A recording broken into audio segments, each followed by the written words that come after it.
Hi kids, welcome to my channel free way to English. आज का जो video है उसमें हम करेंगे क्लास 8 की इंग्लिश की बुक पूर्वी का चैप्टर हार्वेस्ट हिम।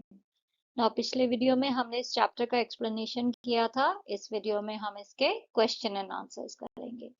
तो चलिए वीडियो स्टार्ट करते हैं। नाउ पहले क्वेश्चन में हमें यहाँ पे कुछ आइडियाज दिए गए हैं कि हर स्टैंजा में जो है ये चीज पोएट कहना चाह रहा है, ये आइडिया वो कन्वे कर रहा है। हमें करेक्ट स्टैंजा जो है वो यहाँ पे लिखना है। तो यहाँ पे मैंने करेक्ट स्टैंजा जो है हर आइडिया के लिए लिखा है। ये इसका करेक्ट आंसर है। नाउ ये क्यों है ये मैं आपको नेक्स्ट स्लाइड में समझाऊंगी। तो चलिए देखते हैं क्या है इसका एक्सप्लेनेशन। और जो हमारा स्टेटमेंट 1 था वो स्टैंजा 2 से मैच कर रहा है। क्यों? क्योंकि उस स्टेटमेंट में है the speakers recognise the lord's kindness and praise him for nourishing the field. Speakers जो हैं वो भगवान की जो दया है उसे समझ रहे हैं, उसे रिकॉग्नाइज कर रहे हैं और उन्हें जो है प्रेज कर रहे हैं, उनकी तारीफ कर रहे हैं कि आपने हमारे खेत का इतना ध्यान रखा। तो ये जो है यहाँ पे लाइन यूज हुई है Stanza 2 में, Thine is the mercy that cherished our furrows. Thine is the mercy that fostered our grain. तो यहाँ पे देखिए काइंडनेस के लिए मर्सी वर्ड यहाँ पे आया है और यहाँ पे नरिशिंग द फील्ड के लिए फोस्टर्ड और चेरिश्ड आया है। तो यहाँ पे इन लाइन से हमें पता चल रहा है कि ये जो आइडिया है ये स्टैंजा 2 का है। सेकंड जो आइडिया है the speakers praise the generosity of the creator of the universe who ensures a rich harvest. Speakers कहते हैं कि जो यूनिवर्स बनाने वाले हैं हम उनकी जो है जो उनकी उदारता है, जो उनकी जेनरोसिटी है उसे हम प्रेज करते हैं, उसकी तारीफ करते हैं। तो यहाँ पे देखिए स्टैंजा 1 में लाइन आई है bright and munificent lord of the morn. Munificent जो है वो जेनरोसिटी का सिनोनिम है। तो उसका मीनिंग जो है जेनरस होता है। तो यहाँ पे इससे हमें पता चलता है कि ये जो आइडिया है ये स्टैंजा 1 में आया है। स्टैंजा 1 में ये आइडिया कन्वे हुआ है। नेक्स्ट स्टेटमेंट है the speakers devote their lives and work as a mark of respect to the Lord and seek his support wisdom and care. तो स्टैंजा 4 में देखिए एक लाइन है we bring the our lives and our labours for tribute. हम आपके लिए जो है अपना जीवन और अपनी जो मेहनत है वो लेके आए हैं आपको अर्पित करने के लिए। तो यहाँ पे ये जो आइडिया है कि वो अपना पूरा जीवन और अपना पूरा काम जो है वो भगवान को डिवोट कर रहे हैं वो स्टैंजा 4 की इस लाइन में आया है। तो इसका मतलब ये जो आइडिया है ये स्टैंजा 4 का हुआ। नेक्स्ट है the speakers pay homage to the earth and appreciate for her role in supporting life by dedicating their harvest. तो स्टैंजा 3 में जो है जो विमेन जो है वो प्रेयर कर रही हैं वो अर्थ को जो है शुक्रिया कहती हैं। जो अर्थ है जो हमारी धरती माँ है उसे जो है वो थैंक यू बोलती हैं। तो इसलिए ये जो आइडिया है ये स्टैंजा 3 का है। तो आपको अगर कोई भी कंफ्यूजन है तो आप इस स्लाइड को पढ़िए, आपको समझ में आ जाएगा कि क्यों ये जो आइडियाज हैं ये इन पर्टिकुलर स्टैंजास के लिए हैं। नेक्स्ट क्वेश्चन है fill in the blanks by choosing the appropriate words or phrases from within the brackets. The setting of the poem is a rural landscape, possibly during a harvest festival. ये जो poem है ये set है एक गांव के landscape में। गांव में जो है इसकी सेटिंग है और ये हार्वेस्ट फेस्टिवल के बारे में है, राइट? क्योंकि पोएम का नाम ही है harvest him. The tone of the poem is respectful and celebratory because it praises nature and the Lord with deep respect and gratitude. जो पोएम की टोन है वो रिस्पेक्टफुल है और उसमें सेलिब्रेशन दिखाया जा रहा है क्योंकि उसमें जो है प्रकृति और भगवान की जो है वो पूजा हो रही है, उनकी तारीफ हो रही है, उन्हें थैंक यू बोला जा रहा है। In the line, Thou art our hands and our heart and our home, the letter H is capitalized in hands, heart and home because God resides in them. जब भी हम भगवान की बात करते हैं तो जो भी फर्स्ट लेटर है वो कैपिटल हो जाता है, राइट? गॉड की जब भी हम बात कर रहे हैं तो गॉड लिख रहे हैं तो जी जो है वो कैपिटल हो जाता है। तो इसीलिए यहाँ पे ये जो हैंड्स, हार्ट और होम है इसे कैपिटल लेटर में लिखा गया है क्योंकि ये बताया जा रहा है कि आप हमारे हाथों में हैं, हमारे दिल में हैं और हमारे घर में हैं। तो इन जगह पे भगवान जो है वो रहते हैं, इसलिए इन लेटर्स को जो है कैपिटलाइज किया गया है। नेक्स्ट हमें बताना है इन लाइंस में कौन सी पोएटिक डिवाइस यूज हुई है। तो पहला है bright and munificent lord of the morning. Now ये जो लाइन है इसमें दो फिगर ऑफ स्पीच है, दो पोएटिक डिवाइस हैं। एक तो है पर्सोनिफिकेशन। क्यों है? क्योंकि यहाँ पे जो लॉर्ड ऑफ द मॉर्निंग है यानी जो सन है उसे लॉर्ड कहा जा रहा है एक तो, और दूसरा जो है उसे म्यूनिफिसेंट यानी बहुत ही जेनरस कहा जा रहा है। तो सन जो है वो कोई इंसान नहीं है, राइट? सन जो है वो नेचर का पार्ट है, एक सेलेस्टियल ऑब्जेक्ट है, आपको आसमान में दिखाई देता है, वो चीज है सन। नाउ सन को जो है यहाँ पे एक ह्यूमन क्वालिटी दे दी है कि एक तो उसे मालिक बोल दिया है, लॉर्ड बोल दिया है, दूसरा बोल दिया है कि बहुत ही जेनरस है, बहुत ही दानवीर है, कितने उदारता से जो है वो हमें इतनी रोशनी देता है। तो यहाँ पे सन को जो है ह्यूमन क्वालिटीज दी हैं, इसलिए यहाँ पे पर्सोनिफिकेशन है। दूसरा यहाँ पे एलिट्रेशन है, क्योंकि जो एम साउंड है वो रिपीट हुआ है म्यूनिफिसेंट और मॉर्न में, तो यहाँ पे एम साउंड रिपीट हुआ है, इसलिए एलिट्रेशन भी है। नेक्स्ट लाइन है we bring the our lives and our labours for tribute. Now ये जो लाइन है इसमें एलिट्रेशन है, क्योंकि इसमें जो ल साउंड है, लाइव्स एंड आवर लेबर्स, ये जो ल साउंड है ये रिपीट हुआ है, इसलिए जो है यहाँ पे एलिट्रेशन है। नेक्स्ट क्वेश्चन में हमें कॉलम 1 में जो है पोएम में से कुछ लाइंस दी हैं। कॉलम 2 में हमें एक्सप्लेन किया गया है कि यहाँ पे जो पोएटिक डिवाइस यूज हुई है वो इस चीज को व्यक्त कर रही है, इस चीज को एक्सप्रेस कर रही है। तो यहाँ पे हमें करेक्ट एक्सप्रेशन के साथ उसे मैच करना है, एंड कॉलम 3 में हमें करेक्ट जो भी उसका करेक्ट पोएटिक डिवाइस का नाम है वो यहाँ पे लिखना है। तो पहली लाइन है स्वीट एंड ऑमनीपोटेंट मदर, बहुत ही मधुर और बहुत ही शक्तिशाली माँ की तरह है। तो यहाँ पे अर्थ को जो है ह्यूमन लाइक क्वालिटीज दी गई हैं, राइट? अर्थ को जो है माँ बोला गया है, उसे शक्तिशाली बोला गया है। तो यहाँ पे पर्सोनिफिकेशन का यूज हुआ है, क्योंकि अर्थ को जो है हमने ह्यूमन क्वालिटीज दी हैं। सेकेंड है the wealth of our valleys new garnered and ripe. यहाँ पे जो है एक बहुत ही क्लियर डिस्क्रिप्शन जो है आपको सीन का दिया गया है, जिसे सुन के जो है आपके सारे सेंसेस जो है वो जाग जा रहे हैं, राइट? जब मैं बोल रही हूँ कि हमारी वैलीज में जो ये वेल्थ है, इतनी जो यहाँ पे खेत खलियान उगे हैं, यहाँ पे जो अभी अभी जो खेत हमारे इसमें फसल हुई है जिसे हमने अभी अभी हार्वेस्ट किया है, सब फसल जो है पक गई है। तो यहाँ पे जो डिटेल में उसे बताया गया है, जिससे क्लियर पिक्चर हमारे सामने आ रही है, इस फिगर ऑफ स्पीच को या पोएटिक डिवाइस को हम इमेजरी कहते हैं। थर्ड है thou art the seed and the scythe. यहाँ पे जो है कंपैरिजन किया गया है ग्रोथ एंड रीपिंग का लाइफ की बिगनिंग और एंड के साथ। तो यहाँ पे मेटाफर यूज हुआ है, क्योंकि यहाँ पे इनडायरेक्ट कंपैरिजन हुआ है सीड और साइड का लाइफ की बिगनिंग और लाइफ के एंड से। तो क्या बोला गया है यहाँ पे? बोला गया है पोएम में कि भगवान ही हैं जिनकी वजह से जो है हम बीज जो है वो धरती में लगाते हैं, और उन्हीं की वजह से है कि हम जो है साइड से, हम जो है हंसिया से इस फसल को काट के जो है इस फसल का आनंद लेते हैं। तो कहीं ना कहीं जो जीवन का स्टार्ट है वो भी भगवान से हो रहा है, और जीवन का एंड जो है वो भी भगवान पे ही हो रहा है। तो यहाँ पे इनडायरेक्ट कंपैरिजन है, इसलिए यहाँ पे मेटाफर है। नेक्स्ट यहाँ पे क्वेश्चन में हमें बताया गया है कि जो हमारी पोएम है उसमें कुछ वर्ड्स हैं या कुछ फ्रेजेस हैं जो बार बार रिपीट हुए हैं। तो यहाँ पे हमें एक एग्जाम्पल दिया गया है the gold of our fields and the gold of our fruit. तो यहाँ पे गोल्ड जो है वो रिपीट हुआ है वर्ड। तो ऐसे ही आपको बताना है पोएम में और कौन कौन से वर्ड्स या फ्रेजेस हैं जो रिपीट हुए हैं और क्यों रिपीट हुए हैं, उसका पर्पस क्या है, पोएट क्यों इन वर्ड्स को, इन फ्रेजेस को बार बार रिपीट कर रहा है। तो यहाँ पे जो एग्जाम्पल्स हैं पोएम में से रिपीटेशन के वो हैं the gold of our fields and the gold of our fruit, thine is the bounty, thine is the mercy, we praise thee, Lord of the harvest we bring the. तो ये सारे जो phrases हैं ये बार बार repeat हुए हैं। क्यों हुए हैं, पर्पस क्या है इसका? इसका पर्पस ये है एक तो कि पोएट जो है वो एक रिदम क्रिएट करना चाहता है, म्यूजिकलिटी लाना चाहता है पोएम में। जब आप किसी लाइन को बार बार रिपीट करते हो तो रिदम बन जाती है, राइट? म्यूजिक जैसी फीलिंग आती है। तो उसके लिए जो है इन लाइंस को रिपीट किया गया है। उसके अलावा जो गांव वालों का डिवोशन है उसे एम्फेसाइज करने के लिए, उस पे जोर देने के लिए जो है इन लाइंस को रिपीट किया गया है, राइट। अगर आपको किसी से कुछ मांगना हो तो आप बार बार कहते हो ना, प्लीज प्लीज प्लीज मुझे दे दो, प्लीज ये कर दो प्लीज। तो वो बार बार जो हम रिपीट करते हैं, क्यों करते हैं? ताकि जो है आप मेरी बात मान जाओ, उस पे मैं ज्यादा जोर दूं, इसलिए जो है मैं उस चीज को रिपीट करती हूँ।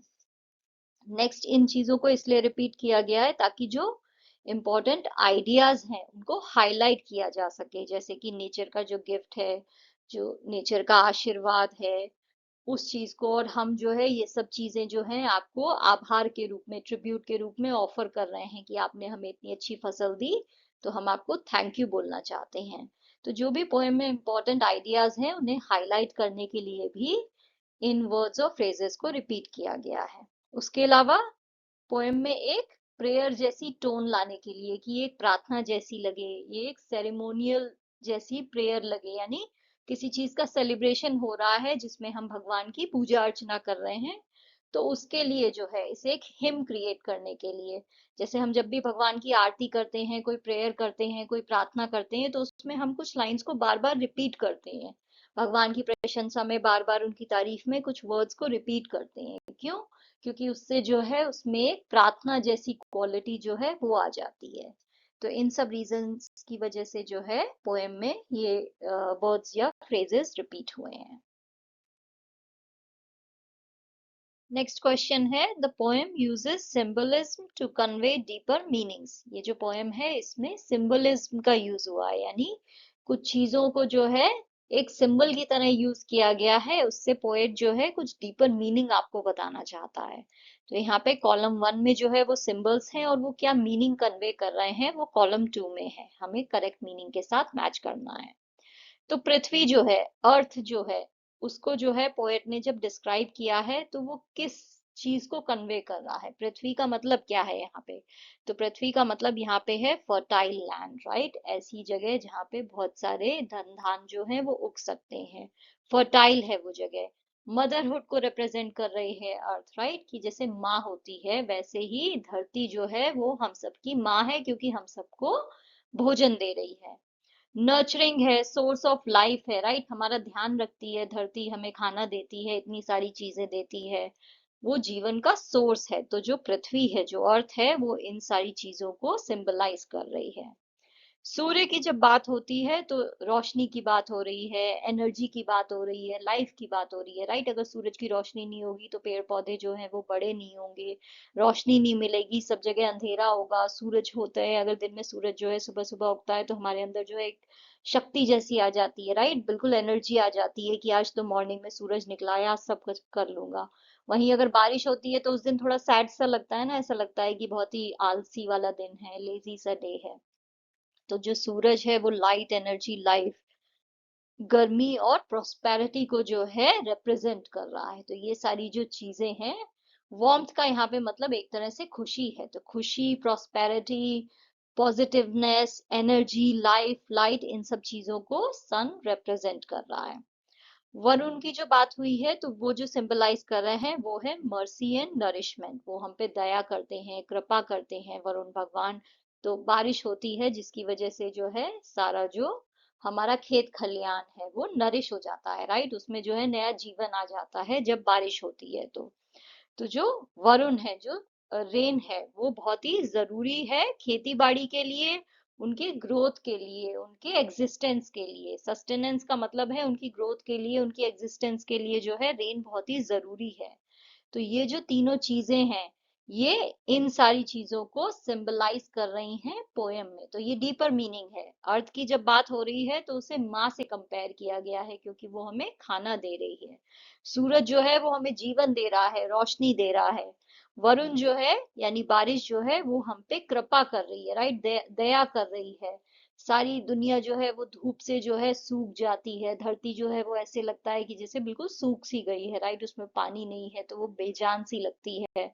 तो उसे जो है जीवन बारिश से मिलता है, तो वो दया को कहीं ना कहीं रिप्रेजेंट कर रही है, नरिशमेंट को रिप्रेजेंट कर रही है। नेक्स्ट हमें चैप्टर में से एक्सट्रैक्ट दिया है, इसके बेसिस पे हमें क्वेश्चन के आंसर देने हैं। तो पहला है, what does the act of bringing songs and garlands as tributes suggest about the people's relationship with the divine. तो ये जो लोग भगवान के लिए गाने लेके आ रहे हैं, गाने गा रहे हैं, उनके लिए मालाएं लेके आ रहे हैं ट्रिब्यूट की तरह, तो इससे जो है उनकी जो भगवान के साथ रिलेशनशिप है उसके बारे में हमें क्या पता चलता है? उसके बारे में हमें ये पता चलता है कि भगवान के लिए जो है उनके दिल में बहुत ही ज्यादा रिस्पेक्ट है। रेवरेंस का मतलब होता है रिस्पेक्ट है, ग्रैटिट्यूड है, आभार की फीलिंग है कि भगवान ने हमारे लिए इतना कुछ किया है तो हम उन्हें थैंक यू बोलें। तो ये जो उनके अंदर फीलिंग है, ये जो रिलेशनशिप है, वो हमें उनके इस एक्ट से पता चलती है। The word gold in the phrases the gold of our fields and the gold of our fruit symbolizes, तो ये जो वर्ड गोल्ड है जो इस फ्रेज में यूज हुआ है, ये बताता है हमें किसानों की रिच हार्वेस्ट के बारे में। उनकी जो खेती हुई है, इतना अच्छा उनके पास जो है इस साल जो उनकी हार्वेस्ट हुई है, फसल हुई है, उसे जो है वो गोल्ड कह रहे हैं। तो उनकी वेल्थ, उनकी प्रॉस्पेरिटी और रिच हार्वेस्ट को जो है सिंबलाइज कर रहा है word gold. How does the description, O giver of mellowing radiance, help us understand Surya's role in the harvest? The phrase giver of mellowing radiance shows that Surya provides the warm sunlight needed for ripening crops.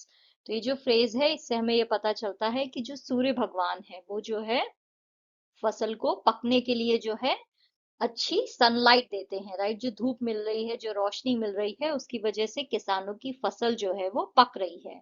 His radiance helps the harvest mature fully.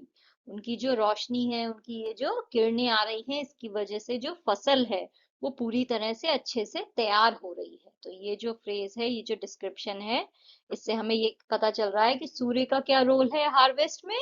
वो जो है फसल को तैयार करते हैं, फसल को पकने में जो है उनकी रोशनी हेल्प करती है। Fill in the blank by selecting the correct option from those given in the brackets. The use of cymbal and flute signifies joy and celebration. जो symbol of flute का use हुआ है, उससे हमें पता चलता है कि वहां पे खुशी है, celebration हो रहा है। Because cymbals and flutes are musical instruments used in festive occasions. ये जो reason है, ये मैंने सिर्फ आपको एक्सप्लेन करने के लिए बताया है, आपको अपनी नोटबुक में लिखने की कोई जरूरत नहीं है। नेक्स्ट अगेन हमें चैप्टर में से एक्सट्रैक्ट दिया है, उसके बेसिस पे हमें क्वेश्चन के आंसर देने हैं। In the phrase Lord of our being, what does the word being most likely refer to? तो यहाँ पे बीइंग का मतलब है हमारी जो पूरी एग्जिस्टेंस है। तो यहाँ पे भगवान जो है वो हमारी पूरी एग्जिस्टेंस को जो है रूल करते हैं, उनकी वजह से ही हम दुनिया में हैं। तो यहाँ पे बीइंग का मतलब है our entire existence. Identify whether the following statement is true or false. The imagery of the seed and the sides symbolizes the divine's role as both the beginning creation and the end harvest of the agriculture cycle. ये true है। ये जो use हुआ है seed और side का, ये कहीं ना कहीं जो है जो एग्रीकल्चरल साइकिल है, यानी जो खेती बाड़ी का जो साइकिल है, उसके क्रिएशन और एंड दोनों को जो है ये डिफाइन करता है, सिंबलाइज करता है। Identify the phrase from the extract that mean the following. The divine is a timeless everlasting presence. जो भगवान है वो टाइमलेस है, एवरलास्टिंग है, राइट? कभी भी खत्म नहीं होगी उनकी प्रेजेंस, वो ऐसे हैं। तो उसके लिए क्या फ्रेज यूज हुआ है हमारे एक्सट्रैक्ट में? Father eternal. एटर्नल का मतलब होता है कोई चीज जो एवरलास्टिंग है, बियॉन्ड ह्यूमन कॉम्प्रिहेंशन और डिस्क्रिप्शन। इसके लिए यहाँ पे यूज हुआ है इनएफेबल ओम। इनएफेबल का मतलब होता है कोई ऐसी चीज जो आप डिस्क्राइब नहीं कर पाओ। How do we know that these lines from the extract are spoken as a chorus?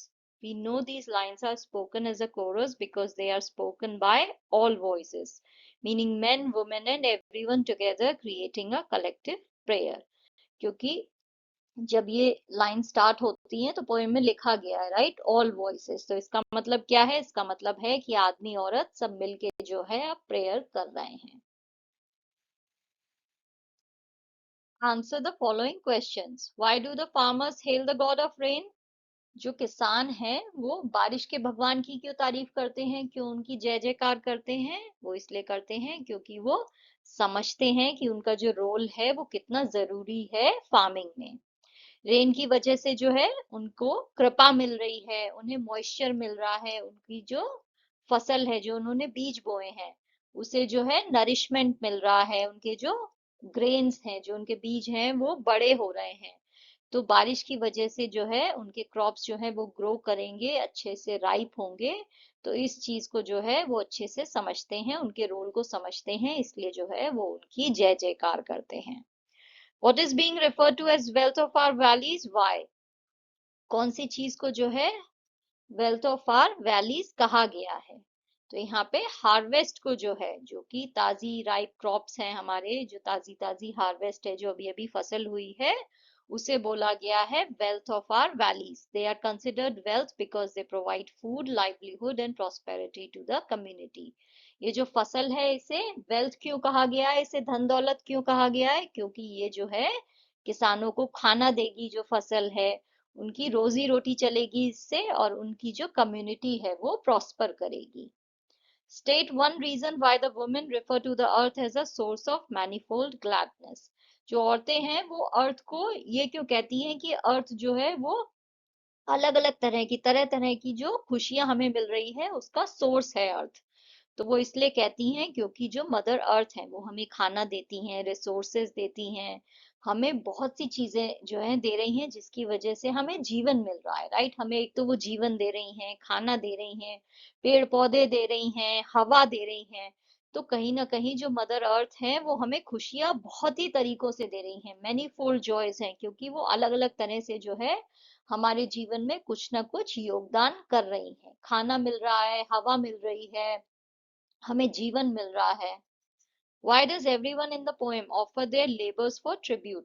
Poem में जितने भी लोग हैं वो अपनी जो मेहनत है उसे क्यों ट्रिब्यूट की तरह ऑफर करते हैं भगवान को? They offer their labors as tribute because they recognize that their hard work succeeds only because of divine blessings. तो वो अपनी जो मेहनत है उसे इसलिए भगवान को अर्पित कर रहे हैं क्योंकि वो ये बात समझते हैं कि उनकी मेहनत जो है वो इसीलिए सफल हुई क्योंकि भगवान ने उन पे आशीर्वाद किया। मेहनत सफल जो है वो तभी होगी जब भगवान का भी आशीर्वाद होगा, ये चीज उन्हें समझ में आ गई है। It is their way of showing gratitude to nature and the gods. Why has the poet presented the poem as voices of men, women and all voices? तो पोएट ने इस पोएम को ऐसे क्यों प्रेजेंट किया है कि पहले आदमी गा रहे हैं, फिर वुमेन जो है वो गा रही हैं, और उसके बाद सब लोग साथ में हैं। The poet Sarojini Naidu uses the distinct voices to demonstrate the unity and completeness of the harvest ritual. Men's voices honor the celestial which affects the weather and growth. तो उन्होंने जो है आदमी और औरत दोनों की आवाजों को इसलिए जो है यूज किया है क्योंकि वो कहीं ना कहीं जो है यूनिटी दिखाना चाहती हैं कि जो खेती बाड़ी है उसमें खाली आदमियों का योगदान नहीं है, खाली औरतों का नहीं है, सब मिल के काम करते हैं। तो ये एक यूनाइटेड फ्रंट है, सब लोग साथ में जो है फिर भगवान को अपनी मेहनत के लिए और भगवान ने जो कृपा की है उसके लिए थैंक यू बोलना चाहते हैं। तो जो आदमियों की आवाजें हैं वो जो है कहीं ना कहीं सेलेस्टियल जो गॉड्स हैं, जो कि सन और रेन है, उन्हें जो है वो थैंक यू बोल रहे हैं। इनकी वजह से जो है जो वेदर है, जो फसल के बढ़ने की जो उनकी ग्रोथ है उस पे इफेक्ट पड़ रहा है। तो वो इसलिए जो है सन और रेन को थैंक यू बोल रहे हैं। जो औरतों की आवाज है वो जो टेरेस्ट्रियल, जो यानी जो हमारी मदर अर्थ है, उन्हें वो थैंक यू बोल रही हैं क्योंकि उनकी वजह से हमें बीजे मिलते हैं, उनकी वजह से जो है हमारी फसल जो है वो प्रोड्यूस होती है, उगती है। अगर अर्थ ही नहीं होगी तो आप बीजे लगाओगे कहाँ पे? तो औरतें जो है वो मदर अर्थ को थैंक यू बोल रही हैं, आदमी जो है वो सन और रेन को थैंक यू बोल रहे हैं, और सारी वॉइसेस मिलके जो है सुप्रीम क्रिएटर जो ओम है, राइट। हमारे हिंदू धर्म में माना जाता है कि ओम जो है वो हमारे सुप्रीम क्रिएटर हैं, उन्हीं से जो है पूरी धरती जो है, पूरी दुनिया जो है वो उन्हीं में से निकली है। तो जो पूरी धरती का जो सुप्रीम क्रिएटर है पूरे हमारे विश्व का, पूरी दुनिया का, वो है ओम। तो इसलिए उसको थैंक यू बोलने के लिए सारी आवाजें साथ में आ गई हैं क्योंकि वो तो सबसे बड़े हैं, राइट। उन्हीं से हमारा जन्म हुआ है, उन्हीं में हम मिल जाएंगे। Showing that the entire community, regardless of gender, participates in the celebration and gives thanks to the divine sources of all things. How does the poet create the joyous atmosphere of rural India at harvesting time? The poet uses vivid imagery, musical instruments, description of ripe crops, and the community's praise and celebration, all of which create a lively and joyful rural harvest scene. Why is the poem presented as a hymn? ये poem को him की तरह क्यों बताया गया है? इसलिए बताया गया है कि इसमें जो है भगवान ने जो हमें आशीर्वाद दिया है उसके लिए हम उन्हें थैंक यू बोल रहे हैं, उनकी जय जयकार कर रहे हैं, उनकी तारीफ कर रहे हैं। इसमें जो है भगवान की भक्ति जो है वो एक्सप्रेस हो रही है इस पोएम में। इसमें ग्रैटिट्यूड है, भगवान को हम थैंक यू बोल रहे हैं, उन्होंने जो हम पे कृपा की है उसके लिए जो है हम उन्हें ट्रिब्यूट दे रहे हैं, उन्हें हम रिस्पेक्ट दे रहे हैं। तो ट्रेडिशनल हिम की तरह जो है ये पोएम जो है भगवान की तारीफ कर रही है, उनकी जय जयकार कर रही है, इसलिए इसे जो है हिम की तरह प्रेजेंट किया गया है। नेक्स्ट क्वेश्चन में हमें कॉलम 1 में जो है कुछ फार्मिंग इक्विपमेंट्स जो हैं उनकी फोटो दी गई है, कॉलम 2 में उनका डिस्क्रिप्शन है और कॉलम 3 में नेम है। तो हमें नेम को कंप्लीट करना है और करेक्ट डिस्क्रिप्शन के साथ फोटो को मैच करना है। तो जो नंबर 1 है वो है सिकल, तो यहाँ पे ये हो जाएगा SICKLE। इसका डिस्क्रिप्शन है third, a handheld tool with a curved blade attached to a short handle. It is used for harvesting crops. जो सेकंड है वो है scythe, SCYTHE। इसका डिस्क्रिप्शन है a handheld tool with a long curved blade attached to a long handle used for cutting tall grass. Third है हमारा plow, PLOUGH। Plow का correct description है a tool pulled by oxen. It is used for turning over the soil in the field so that seeds can be sown or planted. Oxen मतलब बैल की बात हो रही है। नंबर 4 है trowel, TROWEL। इसका correct description है a small hand tool used for digging and making shallow furrows. Fifth है rake, RAKE। इसका करेक्ट डिस्क्रिप्शन है a tool with a long handle with metal teeth for collecting hay or leaves.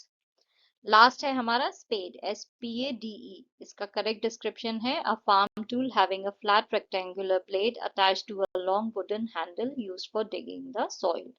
Correct answer जो है वो यहाँ पे इस table में है। नेक्स्ट यहाँ पे जो है हमें कुछ सेंटेंसेस दिए हैं, इसमें कुछ वर्ड्स अंडरलाइन है, आपको दिख रहा है राइट। सारे सेंटेंसेस में एक एक वर्ड अंडरलाइन है ना। ये जो अंडरलाइन वर्ड्स हैं इनके जो सिनोनिम है वो यहाँ पे इस बॉक्स में है, तो हमें करेक्ट सिनोनिम चूज करके यहाँ पे लिखना है। उसके अलावा इस सेंटेंस में कौन सा ऐसा फ्रेज या वर्ड है जिससे जो है आपको ये मीनिंग अच्छे से क्लियर हो जा रहा है इस वर्ड का, वो आपको सर्कल करना है। तो यहाँ पे जैसे ये है the king was beneficent to the poor because he took good care of them. राजा जो है वो गरीबों के प्रति काइंड था, दयावान था। क्यों? क्योंकि वो उनका अच्छे से ध्यान रखता था। तो यहाँ पे टुक गुड केयर का मतलब जो है उससे हमें समझ में आ रहा है कि वो दयालु होगा, राइट। कोई किसी का अच्छे से ध्यान रख रहा है मतलब वो दयालु ही होगा, कोई दुष्ट इंसान तो किसी का ध्यान नहीं रखेगा ना। तो यहाँ पे ये जो फ्रेज है इससे हमें इसका मीनिंग क्लियर हो रहा है। He was munificent towards the needy and donated a lot for their health care. तो वो जो है बहुत ही munificent यानी generous था, उदार था, दिल खोल के दान करता था गरीबों को, जिनको जरूरत है उनको। तो यहाँ पे donated a lot, right? कोई किसी को दान बहुत कर रहा है तो उससे समझ में आ रहा है ना वो generous है। generous इंसान ही जो है लोगों को दान करता है, कोई कंजूस तो नहीं करेगा ना, कोई माइजर तो नहीं करेगा। तो ये जो फ्रेज है इससे हमें ये मीनिंग क्लियर हो रहा है, तो इसलिए हम इसे सर्कल कर देंगे। When he lost his job, all his friends gave him succor by supporting him with money. जब उसकी जॉब खो गई तो उसके सारे दोस्तों ने उसकी मदद की। सकाउर का मतलब है हेल्प। तो यहाँ पे सपोर्टिंग से हमें समझ में आ रहा है राइट, कोई किसी को सपोर्ट कर रहा है यानी किसी की मदद कर रहा है। When the sun's rays came into the dark room, the whole room was full of radiance. तो radiance का मतलब होता है brightness, right? तो यहाँ पे sun's rays जो है, सूरज की किरणें जो है वो bright ही होती हैं, radiant ही होती हैं, right? तो उससे हमें meaning clear हो रहा है। The little girl was speechless with ineffable joy when she got her birthday gift from her aunt. तो ineffable का synonym है indescribable, right? उसको इतनी खुशी हुई कि वो उसे वर्ड्स में डिस्क्राइब नहीं कर पा रही थी, तो वो स्पीचलेस थी। तो स्पीचलेस से जो है इसका मीनिंग क्लियर हो जा रहा है कि वो बोल ही नहीं पा रही थी क्योंकि उसे इतनी ज्यादा खुशी हो रही थी। नेक्स्ट यहाँ पे हमें कुछ आर्केइक वर्ड्स दिए हैं, हमें यहाँ पे इनके जो भी सब्स्टिट्यूट वर्ड्स हैं जो हम इनके प्लेस पे आज के टाइम में यूज करते हैं वो लिखना है। तो मोरो की जगह हम टुमारो यूज करते हैं, ओके, द नेक्स्ट डे या फिर टुमारो। हिदर की जगह जो है हम आज के टाइम में हेयर या फिर टू दिस प्लेस यूज करते हैं। कोथ की जगह होता है सेड। बिटविक्स्ट जो है इसका मतलब है बिटवीन, एंड यॉन्डर का मतलब है over there, that place in the distance. कोई आप किसी को कोई जगह दिखा के बोलो ओवर देयर तो आप बोलोगे यॉन्डर। तो यॉन्डर जो है वो आर्केइक वर्ड है, पुरानी इंग्लिश में यूज होता था।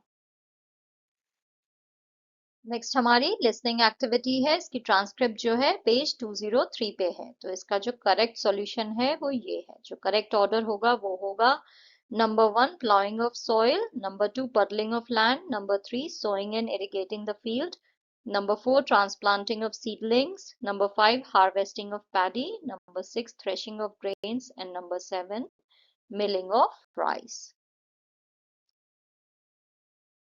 What is the main step in preparing the soil for cultivation of rice? तो main step जो है हमारे जो ट्रांसक्रिप्ट है उसके हिसाब से है पटलिंग द सॉइल। पटलिंग द सॉइल का मतलब होता है जब भी हम राइस कल्टीवेशन करते हैं। तो जनरली ये वर्ड जो है राइस कल्टीवेशन में ही यूज होता है। तो जब आप जमीन को खोदते हो, जब आप प्लाउ करते हो लैंड को, उसके बाद जो है आप उसमें बहुत सारा पानी डालते हो ताकि आप उसे जो है जो जमीन है उसे बहुत ही सॉफ्ट कर सको, क्योंकि राइस जो है वो सॉफ्ट जमीन पे उगता है।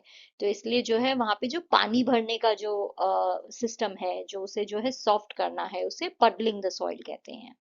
How long does it take for rice seeds to grow into seedlings before being transplanted? 4 to 5 weeks. Why is drying rice grains important after threshing? To store in rice grains for longer. To store the rice grains for longer. इसलिए जो है उसे सुखाना जरूरी है ताकि वो लंबे समय तक जो है अच्छे से स्टोर हो और खराब ना हो चावल। नेक्स्ट जो है साइलेंट वर्ड्स की बात हुई है। तो इंग्लिश में जो है कुछ वर्ड्स होते हैं, कुछ स्पेलिंग्स होती हैं जिसमें लेटर्स जो हैं साइलेंट होते हैं। जैसे कि नाइफ, नॉलेज और नो में जो है के साइलेंट है, राइट, हम के का साउंड नहीं निकाल रहे हैं, हम एन से स्टार्ट कर रहे हैं, तो यहाँ पे के साइलेंट है। ऐसे ही जब भी किसी स्पेलिंग में एम के बाद एन आता है तो वहां पे एन जो है वो साइलेंट हो जाता है, जैसे कि हिम, कॉलम, ऑटम, सोलम। तो यहाँ पे हम एम पे जो है अपना प्रोनाउंसिएशन एंड कर दे रहे हैं, एन को प्रोनाउंस नहीं कर रहे हैं, तो एन साइलेंट है।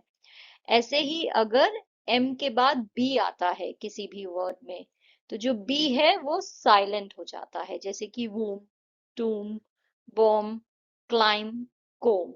इन सब वर्ड्स में जो है बी साइलेंट है, सिर्फ एम तक आप प्रोनाउंस कर रहे हो। Womb, tomb, sorry, womb, tomb, bomb, climb, comb. तो यहाँ पे बी साइलेंट है। Hymn, column, autumn, solemn, womb, tomb, bomb, climb, comb. तो ये आपको अच्छे से प्रोनाउंस करना है, इसकी प्रैक्टिस करनी है, तो जोर से जो है एक बार इन सारे वर्ड्स को जो है आप अच्छे से प्रोनाउंस करो, ओके। याद रखना, एम के बाद जब भी एन आता है तो एन साइलेंट होता है, और एम के बाद जब भी बी आता है तो बी साइलेंट होता है। नेक्स्ट हमें एक प्रेजेंटेशन तैयार करनी है। तो आपको जो है ग्रुप बनाना है 3-4 लोगों का, और ये ग्रुप में आपको एक्टिविटी करनी है। प्रेजेंटेशन किस बात पे होगी? आपको कोई भी एक पॉपुलर डिश जो है चूज करनी है जो कि आपके एरिया में हार्वेस्ट फेस्टिवल के दौरान जो है बनाई जाती है। फिर आपको उस डिश के ऊपर प्रेजेंटेशन देनी है। डिश का नाम क्या है, बाकी इंडिया के जो पार्ट्स हैं उसमें इस डिश को क्या कहा जाता है, इस डिश में कौन कौन से इंग्रेडिएंट्स यूज होते हैं, किस चीज से जो है आप इस खाने की डिश को बनाते हो, कैसे बनाते हो, कैसे इसे सर्व किया जाता है, इसका टेस्ट कैसा है, कोई स्पेशल आप रिचुअल करते हो इसे बनाते हुए, क्या कोई स्पेशल रीति रिवाज है कि इसे इसी कढ़ाई में बनाना है या ऐसे ही बनाना है। और इसके अलावा क्या इस चीज की कोई स्पेशल मेमोरी है आपको जो याद है कि कभी जो है आपके घर में बनाया गया हो और कुछ ऐसा हुआ हो जो आपको याद रहा हो, तो वो जो है आपको यहाँ पे इस प्रेजेंटेशन में शेयर करना है। यहाँ पे आपको कुछ प्रॉम्प्ट्स दिए गए हैं, इनका यूज करना है आपको आपकी प्रेजेंटेशन में। तो सबसे पहले आपको ऑडियंस को ग्रीट करना होगा, उसके बाद आपके ग्रुप में जो भी मेंबर्स हैं और जो आपका टॉपिक है उसे इंट्रोड्यूस करना है। फिर आपको बताना है कि प्रेजेंटेशन आप कैसे करोगे, तो इसमें पहले आप क्या बताओगे, उसके बाद क्या होगा, उसके बाद क्या होगा। एंड फिर आपको पहला पॉइंट बोलना है, डिटेल्स बतानी है और एंड में प्रेजेंटेशन को कंक्लूड करके ऑडियंस को थैंक यू बोलना है। तो यहाँ पे जो है महाराष्ट्र में जो डिश बनाई जाती है तिलगुल लड्डू, उसके ऊपर मैंने जो है एक सैम्पल प्रेजेंटेशन यहाँ पे लिखी है। ऐसे ही जो है आपको आपके रीजन में जो भी डिश बनाई जाती है उसके ऊपर प्रेजेंटेशन देनी है। Good morning to all of you gathered here. Today we, Asha, Rohan and Isha are here to tell you about a popular harvest dish called Tilgul Laddu, prepared mainly during Makar Sankranti. We'll start off with what the dish is and what it is called in different regions. Following this, we'll move on to ingredients required. The next point we will deal with is how the dish is prepared and served. Finally, we'll speak about its taste, related rituals and a special memory. उसके बाद जो speaker 1 है वो बोलेगा, let's begin by understanding what tilgul laddoo is. Tilgul laddoo is a traditional sweet made during Makar Sankranti. In some parts of India, it is also known as elubela, tilache laddu or tilpitha. Speaker 2, now I'll move on to the ingredients. The main ingredients are sesame seeds, til and jaggery. Good. Some families also add peanuts, dry coconut, ghee and cardamom. Next, let's now consider the preparation. Sesame seeds are roasted until they pop. Jaggery is melted to form a sticky syrup. Both are mixed well and shaped into small round laddus. Speaker 3. Now I would like to discuss the best part, the taste. It is usually served after prayer and distributed to friends and neighbors with the greeting Tilgul Ghaya Gol Bola, which means take this sweet and speak sweetly. Tilgul Laddu tastes sweety, nutty, crunchy and has a warm flavor from the roasted sesame. Special ritual. A special ritual is the exchange of Tilgul Laddus, symbolizing unity, friendship and forgetting old quarrels. Speaker 1. Let me tell you about a lovely memory. Every Sankranti, our mothers roasted sesame seeds early in the morning. The house smelled warm and sweet. We children helped roll tiny laddus and got excited to distribute them to neighbors. In conclusion, we would like to say that Tilgul Laddu is not just a sweet dish. It represents love, bonding and the joy of harvest season. Thank you for listening. Thank you for your attention. Next आपको जो है creative slogans लिखने हैं। किस topic पे? आपको creative slogan लिखना है to express gratitude to the farmers who play an important role in providing us the food on our plates. तो आपको किसानों के ऊपर जो है क्रिएटिव स्लोगन लिखना है जिसमें आपको उन्हें जो है अपना थैंक यू बोलना है, अपना ग्रेटिट्यूड जो है वो एक्सप्रेस करना है कि आपका इतना बड़ा रोल है हमें खाना देने में, आपकी वजह से हमें भोजन मिलता है। तो उसके लिए जो है हमें एक स्लोगन बनाना है। तो यहाँ पे मैंने जो है कुछ स्लोगन्स जो है वो आपके लिए लिखे हैं। आप इनमें से कोई भी चूज कर सकते हो। इसके अलावा भी आपको कोई और समझ में आए तो आप वो लिख सकते हो। ये टोटली क्रिएटिव एक्टिविटी है, तो जो आपका मन हो वो आप इसमें लिख सकते हो। स्लोगन जो है वो इस टॉपिक पे होना चाहिए। ओके, इससे रिलेटेड होना चाहिए, ऐसा नहीं है कुछ भी लिख दो। इस टॉपिक से रिलेटेड आपको जो है फार्मर्स को थैंक यू बोलते हुए स्लोगन लिखना है। तो यहाँ पे कुछ सैंपल्स हैं, इसके अलावा जो आपको समझ में आए वो भी आप लिख सकते हो। आपको उसे जो है अच्छे से डेकोरेट करना होगा पोस्टर की तरह, और वो जो है आपको अपने स्कूल नोटिस बोर्ड में लगाना होगा। यहाँ पे देखिए एक डेकोरेटेड स्लोगन है, thank you farmers, your hard work fills our plates. Next हमारे लेट्स एक्सप्लोर सेक्शन में हमें मिलेट्स के बारे में बताया गया है। ये जो है सुपर फूड कहे जाते हैं क्योंकि इसमें बहुत सारे न्यूट्रिएंट्स होते हैं। तो आप देखिएगा आपकी फैमिली में आपकी मम्मी जो है कौन कौन से मिलेट्स बनाती हैं, आपकी रीजन में जो है कौन कौन से मिलेट्स जो हैं वो ज्यादा खाए जाते हैं। यहाँ पे आपको एक लिंक दिया गया है, इस लिंक पे अगर आप क्लिक करोगे तो आपको मिलेट्स के बारे में और जानकारी जो है वो मिल जाएगी कि कौन कौन से होते हैं, क्या क्या उनके हेल्थ बेनिफिट्स हैं, कौन कौन सी रेसिपीज हैं, कैसे कैसे आपको उन्हें खाना चाहिए। नेक्स्ट आपको 4 लोगों का ग्रुप बना के एक एक्टिविटी करनी है। आपको देखना है कि आपका जो क्विजीन है, जो भी आपके रीजन में खाना बनाया जाता है उसमें मिलेट्स यूज होते हैं या नहीं। और उसके बाद जो है आपको मिलेट्स से रिलेटेड रेसिपीज ढूंढनी है और एक बुकलेट बनानी है मिलेट्स की रेसिपी की। उसके अलावा उस बुक में आप एक रेसिपी जो है अपनी चॉइस की भी क्रिएट करोगे, तो खुद से एक रेसिपी क्रिएट करके वो भी उसमें ऐड करोगे। तो यहाँ पे मैंने एक सैंपल जो है वो आपको बना के दिया है। इसमें मैंने 2-3 रेसिपीज जो हैं मिलेट की वो लिखी हैं। आप चाहो तो ये यूज कर सकते हो, बट इसके अलावा भी आपको और इंटरनेट से सर्च करना है, अपने घर वालों से पूछना है क्या क्या रेसिपीज हैं, और फिर आपको ये बुकलेट जो है खुद से प्रिपेयर करनी है। यहाँ पे देखिए मिलेट के पुलाव की रेसिपी है, मिलेट की खीर की रेसिपी है, और यहाँ पे एक रेसिपी है जो मैंने खुद से बनाई है, रागी चॉकलेट बॉल्स। ऐसे ही आपको कोई और रेसिपी समझ में आए, 2-3 चीजों को मिला के आप भी अपनी खुद की रेसिपी बना के इस एक्टिविटी में अपनी बुकलेट में ऐड कर सकते हो। That's all for today, kids. If you enjoyed this lesson, don't forget to like, share, and subscribe to the channel. See you in the next video. Until then, stay smart, stay curious, and stay strong. Bye.